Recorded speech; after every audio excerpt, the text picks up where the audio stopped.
How much do you usually tip in a restaurant? Now, how much, if anything, do you tip on a cup of coffee or a cab ride?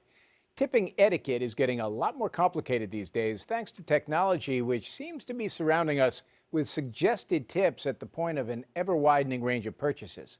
CBS News business analyst Jill Schlesinger is here, and I guess we would call this tip creep. Yes, and I encountered this personally. I took a cab ride in D.C. a couple of weeks ago, $8 fare, and up on the screen comes three options. A $2 tip, which is a 25% tip.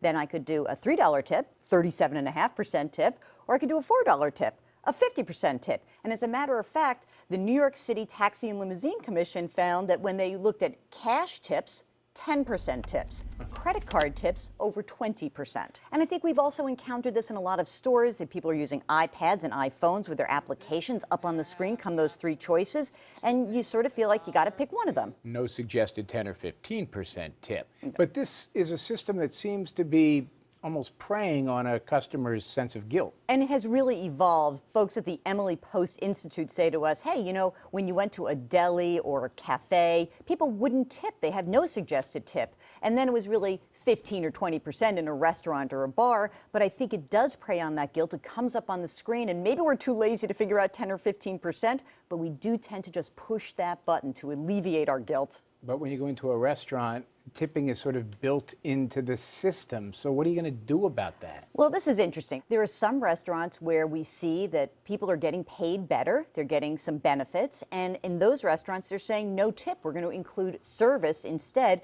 kind of like their European counterparts. Now, it's not widespread yet, but I think that the reality is we have to take tipping into our own hands and reward good and maybe not so good. Thanks for the tip. Jill Schlesinger, thank you.